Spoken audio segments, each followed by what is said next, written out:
히브리서 8장. 지금까지 우리가 말한 것의 요점은 하늘에 계신 하나님의 오른쪽에 앉아 계신 대제사장이 우리와 함께 있다는 것입니다. 우리의 대제사장은 지극히 거룩한 곳인 성소에서 섬기고 계십니다. 그곳은 사람이 세운 곳이 아니라 하나님께서 세우신 거룩한 장막이요 참 성막입니다. 모든 대제사장은 하나님께 예물과 제사를 드리는 일을 맡고 있습니다. 따라서 우리의 대제사장도 하나님께 무엇인가를 드려야 했습니다. 예수님께서 이 세상에 계셨다면 제사장이 되시지 못했을 것입니다.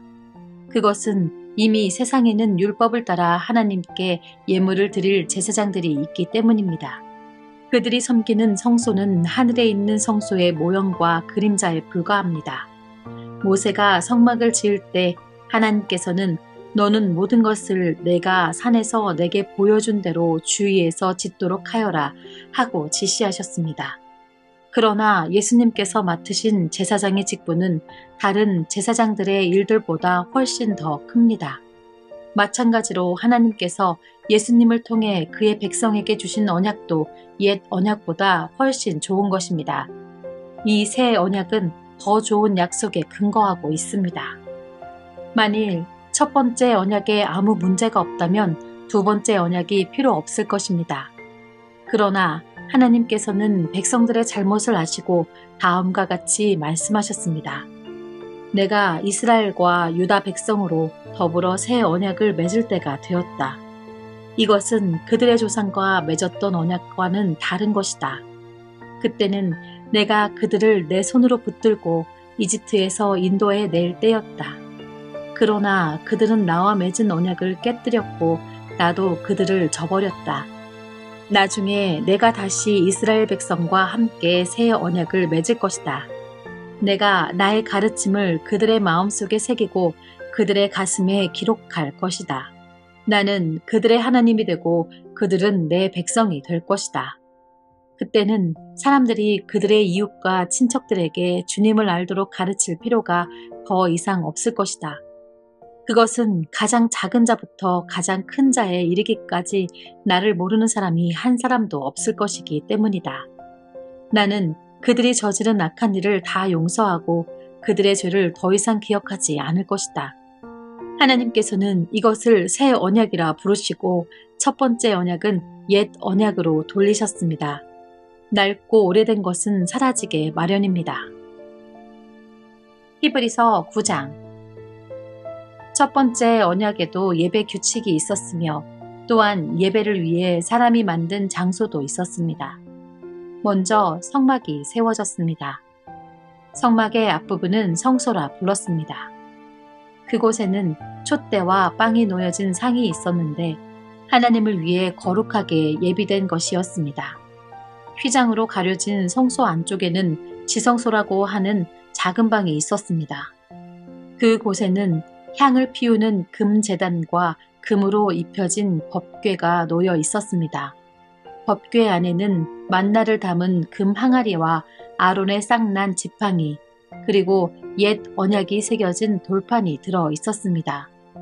법궤 위에는 하나님의 영광을 나타내는 날개 달린 생물인 그룹들이 날개로 뚜껑을 덮고 있었습니다.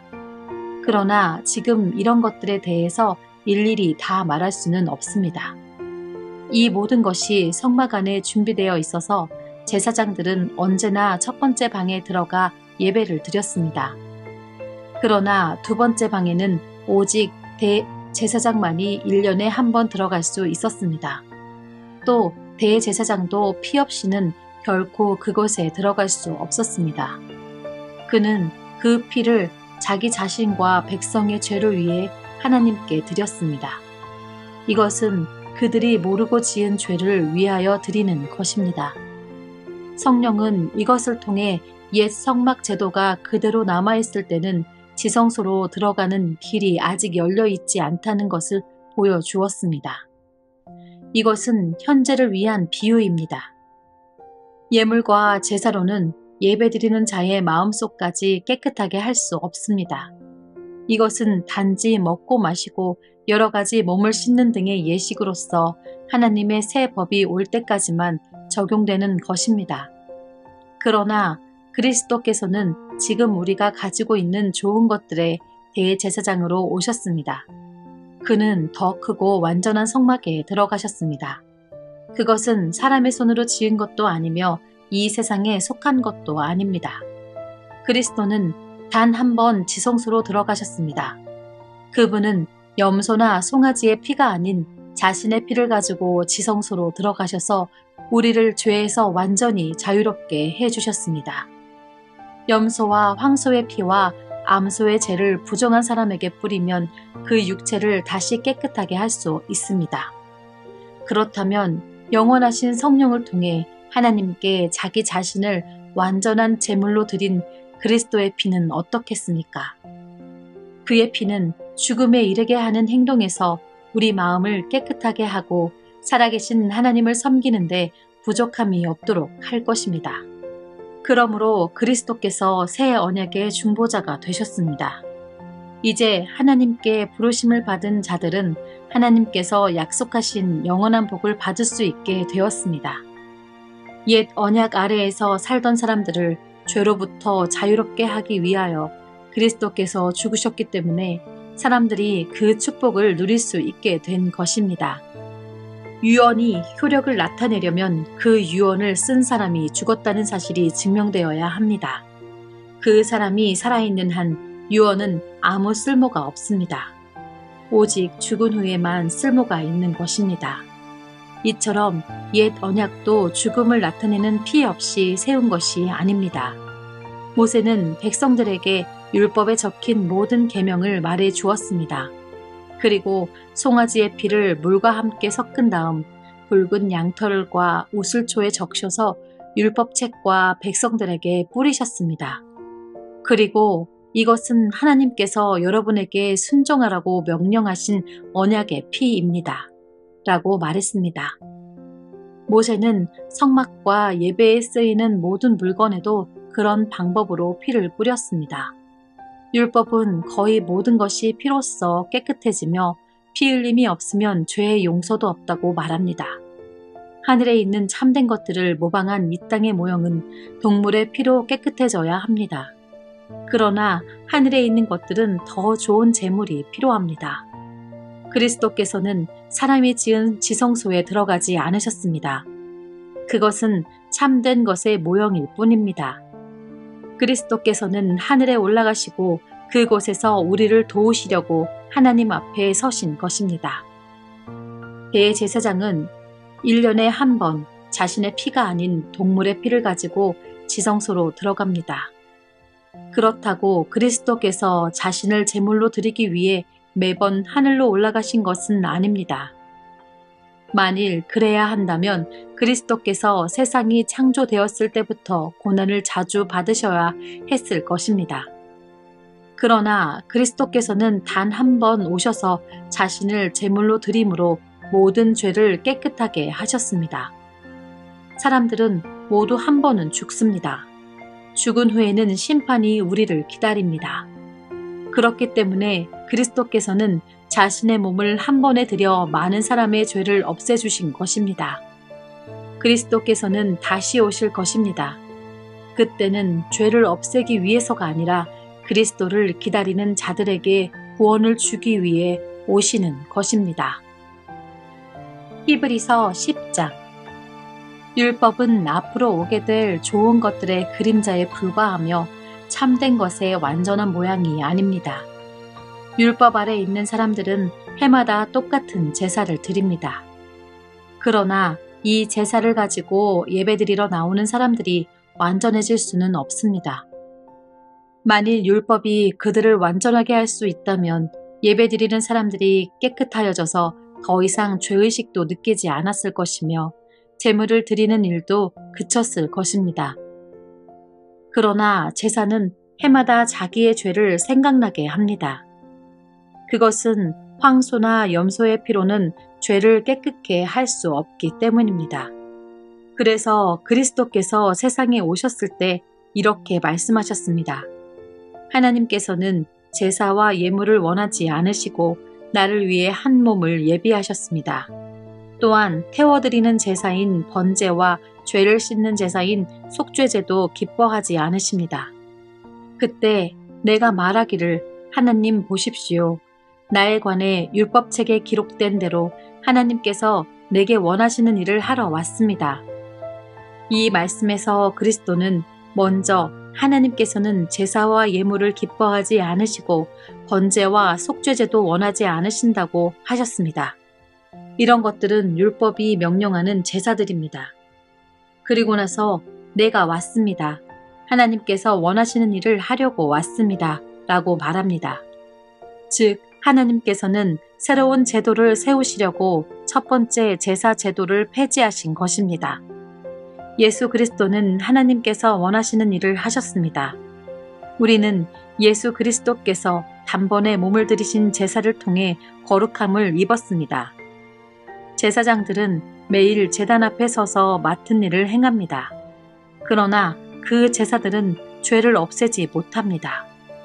그리스도께서는 죄를 위해 단 한 번의 제사를 드리시고 하나님 오른쪽에 앉으셨습니다. 그리스도는 원수들이 그의 발 앞에 무릎 꿇을 때까지 그곳에서 기다리고 계십니다. 한 번의 제사로 그는 거룩하게 된 자신을 영원히 완전하게 하셨습니다. 성령께서 또한 우리에게 이것에 관해 말씀하십니다. 나중에 내가 다시 이스라엘 백성과 함께 새 언약을 맺을 것이다.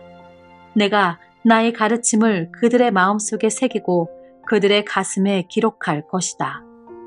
또 말씀하십니다. 그들의 죄와 악한 행동을 내가 다시는 기억하지 않을 것이다.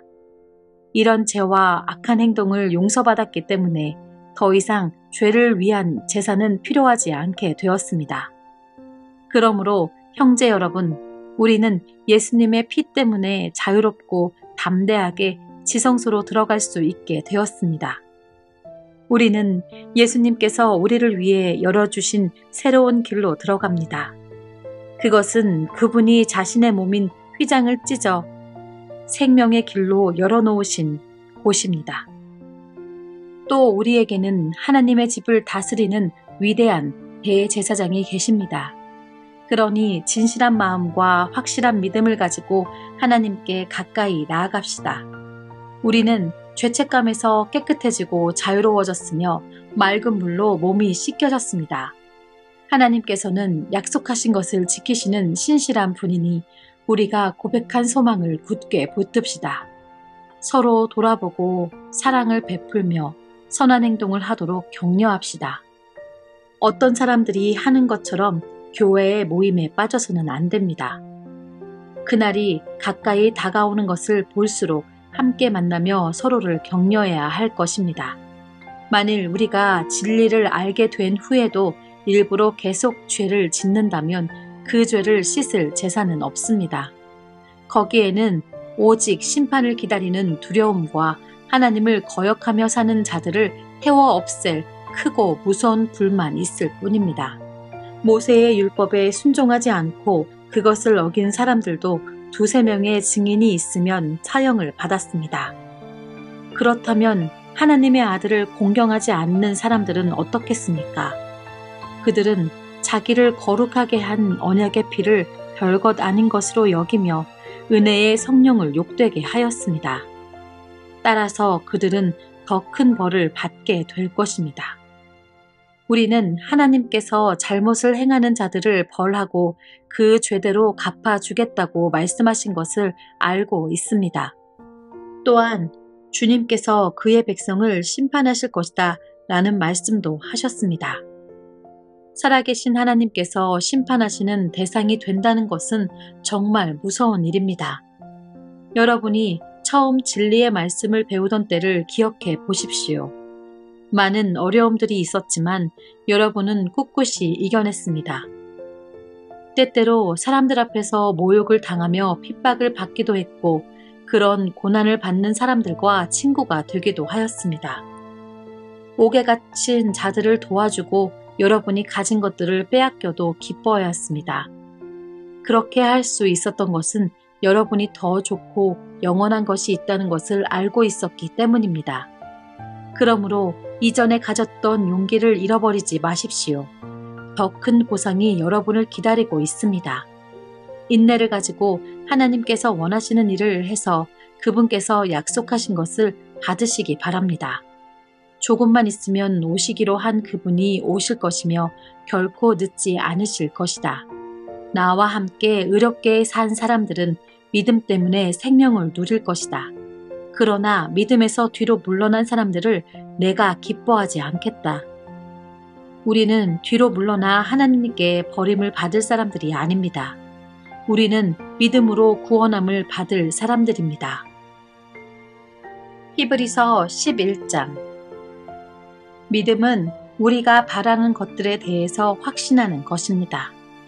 또한 보이지는 않지만 그것이 사실임을 아는 것입니다. 옛날 사람들도 믿음으로 인정받았습니다. 믿음을 통해 우리는 이 세상 모든 것이 하나님의 말씀으로 창조되었다는 것을 이해합니다. 이것은 우리가 보고 있는 것들이 보이지 않는 어떤 것으로 만들어졌다는 것을 말합니다. 아벨은 믿음으로 가인보다 하나님께 더 나은 제사를 드렸습니다. 하나님께서는 아벨이 드린 제사를 기뻐 받으시고 그를 의인이라 부르셨습니다. 아벨은 죽었지만 여전히 그의 믿음을 통해 우리에게 말하고 있습니다. 믿음으로 에녹은 죽지 않고 하늘로 옮겨져서 아무도 그를 볼 수 없게 되었습니다. 하나님께서 그를 하늘로 데리고 올라가신 것입니다. 성경은 그가 이 땅에 사는 동안 진실로 하나님을 기쁘시게 하는 자였다고 증언합니다. 믿음이 없이는 어느 누구도 하나님을 기쁘시게 할 수 없습니다. 하나님께 나아오는 자는 그가 계시다는 것과 그를 찾는 자들에게 상 주시는 분이라는 것을 진정으로 믿어야 합니다. 믿음으로 노아는 아직 보지 못하는 일에 대한 하나님의 경고를 들었습니다. 그는 하나님께 순종해서 그의 가족을 구원할 방주를 지었습니다. 그는 믿음으로 세상이 잘못되어 가고 있음을 사람들에게 알리고 하나님과 의의 관계를 맺은 사람이 되었습니다. 믿음으로 아브라함은 하나님께서 그에게 약속하신 땅으로 가라는 하나님의 부르심에 순종하였습니다.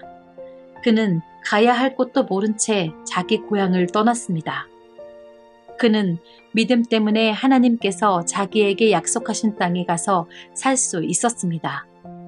그는 그 곳에서 갈 곳 없는 나그네처럼 살았고 같은 약속을 받은 이삭과 야곱과 함께 장막에서 거하였습니다. 아브라함은 영원한 터가 있는 성을 기다리고 있었습니다. 그것은 바로 하나님께서 계획하고 세우신 성입니다. 사라 자신도 아이를 낳기에는 나이가 너무 많았으나 믿음으로 후손을 얻을 힘을 얻었습니다. 그것은 그녀가 약속해 주신 하나님을 신실한 분으로 믿었기 때문입니다. 나이가 많아 거의 죽은 사람과 다름없던 한 사람으로부터 하늘의 별과 바닷가의 모래알같이 셀 수 없을 정도로 많은 후손이 나왔습니다. 이 사람들은 모두 믿음을 따라 살다가 죽었습니다. 그들은 하나님께서 그의 백성에게 약속하신 것을 받지는 못했으나 앞으로 올 것들을 멀리서 보고 기뻐하였습니다. 그들은 스스로 자신들이 이 땅에서 나그네일 뿐이라고 고백하였습니다. 이것은 그들의 진짜 고향을 찾고 있다는 것을 나타냅니다. 만일 그들이 떠나온 고향을 생각한다면 다시 되돌아갈 수도 있었을 것입니다. 그러나 그들은 더 나은 고향을 기다리고 있었는데 그것은 바로 하늘에 있는 고향이었습니다. 그래서 하나님께서는 저들의 하나님이라고 불리는 것을 부끄러워하지 않으시고 그들을 위해 한 성을 예비해 주셨습니다. 아브라함은 하나님께 시험을 받았을 때 믿음으로 이삭을 제물로 바쳤습니다. 그는 하나님께 약속을 받았는데도 아들을 바칠 준비를 한 것입니다.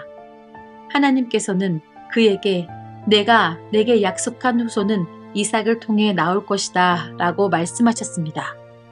아브라함은 하나님께서 죽은 사람도 살려주신다는 것을 믿었습니다. 아브라함은 이삭을 죽은 사람들 가운데서 다시 받은 것입니다. 믿음으로 이삭은 야곱과 에서의 앞날을 축복하였습니다. 또 믿음으로 야곱은 죽을 때 요셉의 아들들을 축복하고 그의 지팡이를 짚고서 하나님께 경배드렸습니다. 믿음으로 요셉은 죽을 때 이스라엘 백성이 이집트에서 떠날 것을 말하였고 자기의 시신을 어떻게 할 것인지도 얘기하였습니다. 믿음으로 모세의 부모는 그가 태어났을 때 평범한 아이가 아니라는 것을 알고 석 달 동안 그를 숨기며 키웠습니다. 그들은 왕의 명령을 거역하는 것도 두려워하지 않았습니다. 믿음으로 모세는 성장한 뒤 파라오 딸의 아들이라 불리는 것을 거절하였습니다. 그는 잠시 동안 죄의 즐거움을 누리기보다는 하나님의 백성들과 함께 고난받는 것을 택하였습니다. 그는 이집트의 온갖 보물을 가지는 것보다 그리스도를 위해 고난받는 것이 더 낫다고 생각한 것입니다. 그는 오직 하나님이 주실 상만을 바라보았습니다. 믿음으로 모세는 이집트를 떠났으며 왕의 분노를 두려워하지 않았습니다. 모세는 보이지 않는 하나님을 마치 보이는 듯이 바라보며 꿋꿋이 참았습니다. 믿음으로 모세는 유월절을 준비하고 문마다 피를 발랐습니다. 이 피는 죽음의 천사가 이스라엘 백성의 맏아들을 죽이지 않도록 하기 위해 바른 것입니다. 믿음으로 그들은 마른 땅을 건너는 것처럼 홍해를 지나갔습니다. 그러나 이집트인들은 그들을 따라가다가 물에 빠져 죽고 말았습니다. 믿음으로 이스라엘 백성들이 여리고성 주위를 7일 동안 돌자 성은 무너졌습니다. 믿음으로 기생 라합은 정탐꾼들을 잘 대접하여 하나님께 순종하지 않은 자들이 죽임을 당할 때 구원을 받았습니다. 더 많은 이야기가 필요합니까? 기드온, 바락, 삼손, 입다, 다윗, 사무엘, 그리고 다른 예언자들을 다 말하려면 시간이 모자랄 것입니다. 그들은 믿음으로 나라들을 정복하고 옳은 일을 하였으며 하나님께서 약속하신 것들을 받았고 사자의 입을 막았습니다. 또 큰 불을 막아내며 칼날을 피하였습니다. 그들은 약한 데서 강해졌으며 전쟁터에서는 용감해져서 적들을 무찔렀습니다. 여자들은 죽은 가족이 다시 살아나는 것을 보았습니다. 또 어떤 이들은 죽은 후에 더 나은 삶으로 부활할 것을 생각하면서 고문을 당하고 풀려나는 것을 거절하기도 하였습니다. 어떤 이들은 조롱을 받으며 매를 맞았습니다. 어떤 이들은 묶인 채로 감옥에 끌려갔습니다. 그들은 돌에 맞아 죽었고 몸이 반으로 잘리기도 하였으며 칼에 찔려 죽기도 하였습니다. 양과 염소 가죽을 두르고 가난과 고난과 확대를 견뎌야 했습니다.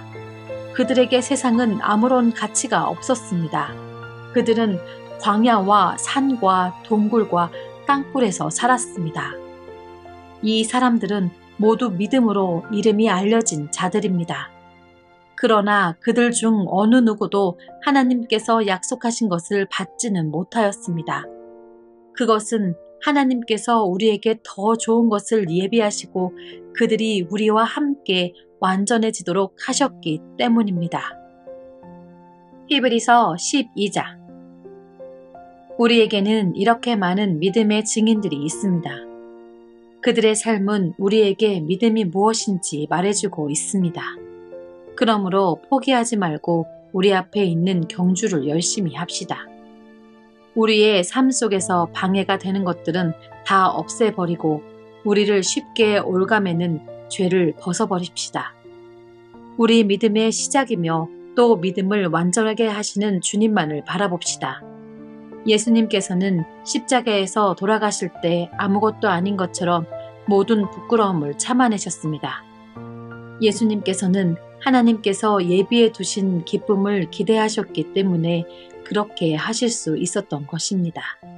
이제 그분은 하나님 보좌의 오른편에 앉아 계십니다. 예수님을 생각하십시오.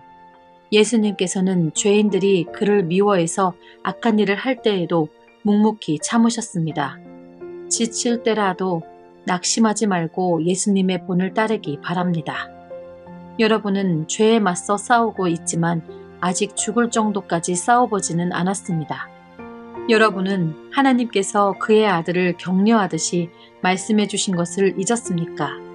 내 아들아, 주의 훈계를 가볍게 여기지 말고 주님께서 너를 꾸짖으실 때 낙심하지 마라. 주님께서는 사랑하는 자에게 벌을 주시고 그의 아들로 받아들인 자들을 채찍질 하신다. 따라서 여러분이 받는 고난을 아버지의 훈계로 알고 견디십시오. 하나님께서는 아버지가 자기 아들에게 벌 주듯이 여러분을 대하시는 것입니다.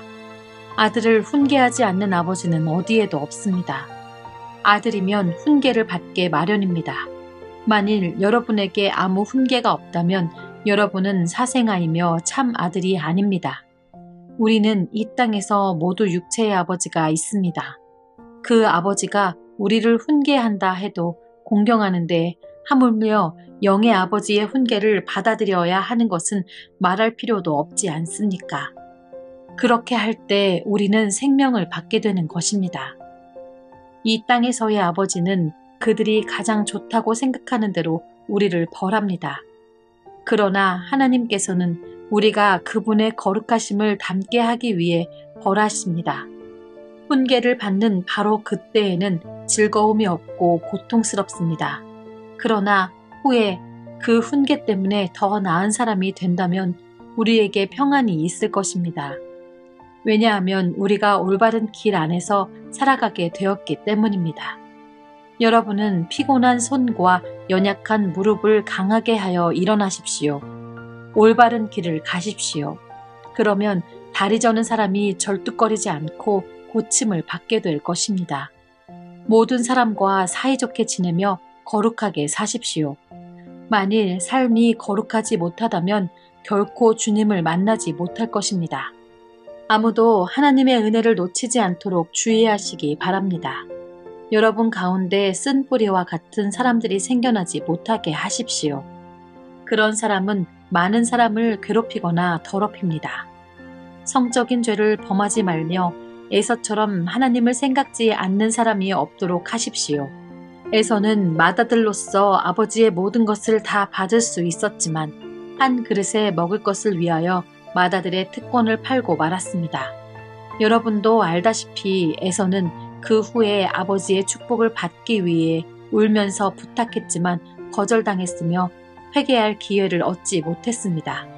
여러분이 도착할 곳은 손으로 만질 수 있거나 불이 타오르는 산도 아니고 어둠과 슬픔과 폭풍이 일어나는 산도 아닙니다. 또한 나팔소리와 음성이 들려오는 산도 아닙니다. 이스라엘 백성이 산에서 들려오는 음성을 들었을 때 그들은 더 이상 하나님께서 말씀하시지 않도록 부탁했습니다. 그들은 누구든지 심지어 짐승이라도 이 산에 닿으면 돌로 쳐서 죽임을 당할 것이다 라는 하나님의 명령을 감당할 수 없었습니다. 그 광경이 너무나 무서워 모세조차도 두렵고 떨린다고 말하였습니다. 그러나 여러분은 시온산에 이르렀으며 살아계신 하나님의 성, 하늘의 예루살렘에 이르렀습니다. 이곳은 수많은 천사들이 기뻐하며 함께 모여있는 곳입니다.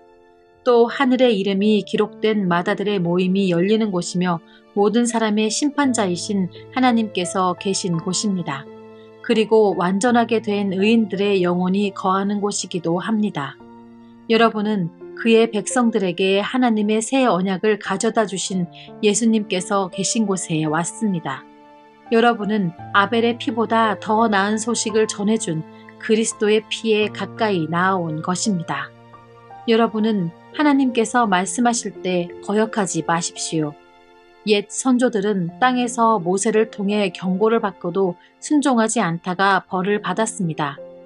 이제는 하나님께서 하늘로부터 우리에게 경고하시는데 우리가 그 말씀을 듣지 않는다면 어떻게 되겠습니까?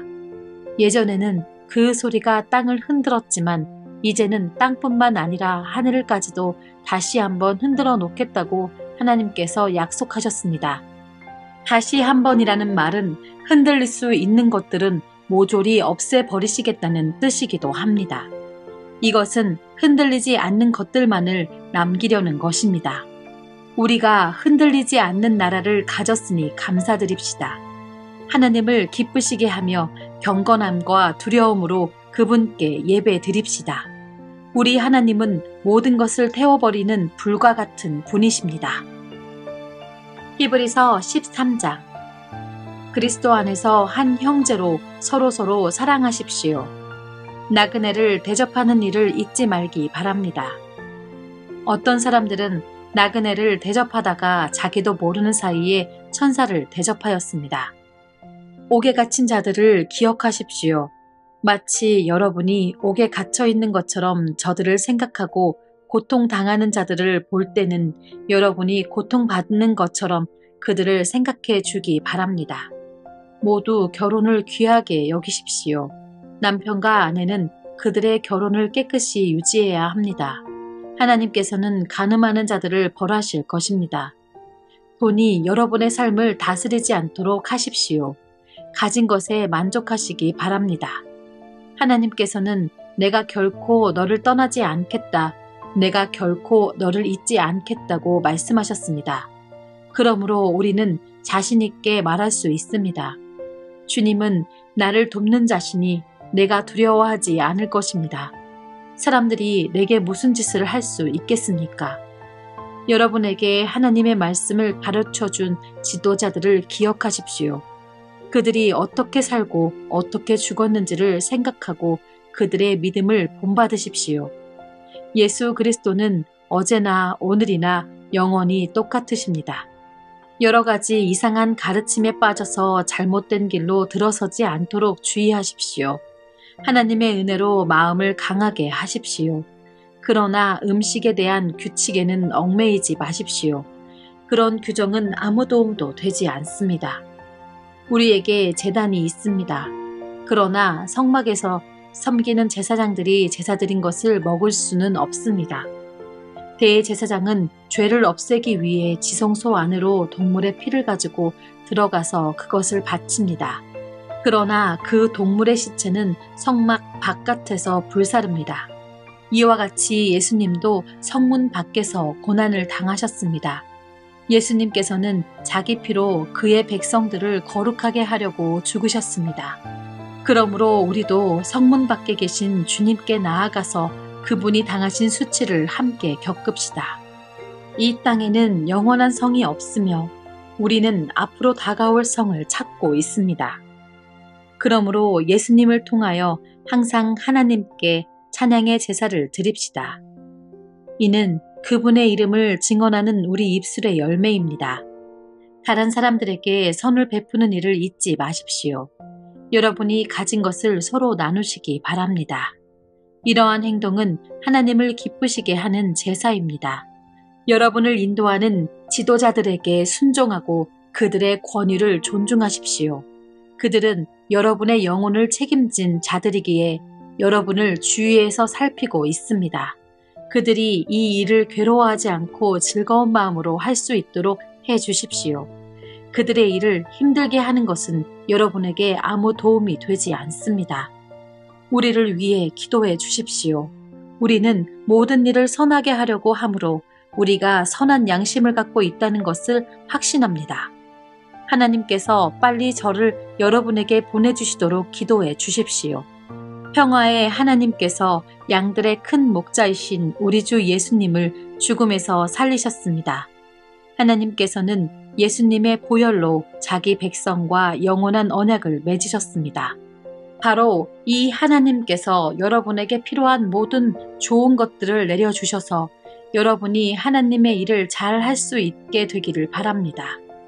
또 예수 그리스도를 통해 우리 안에서 그의 기뻐하시는 뜻이 이루어지기를 기도합니다. 예수 그리스도께 길이길이 영광이 있을 것입니다. 아멘. 형제 여러분, 몇 마디에 불과한 짧은 편지이지만 여러분을 격려하고자 쓴 글이라는 것을 명심하십시오. 우리 형제 디모데가 감옥에서 풀려 나왔습니다. 그가 도착하면 여러분을 만나러 함께 가겠습니다. 여러분의 지도자들과 모든 성도들에게 안부를 전합니다. 이탈리아에서 온 사람들이 여러분에게 안부를 전합니다. 하나님의 은혜가 여러분 모두에게 늘 함께하기를 기도합니다.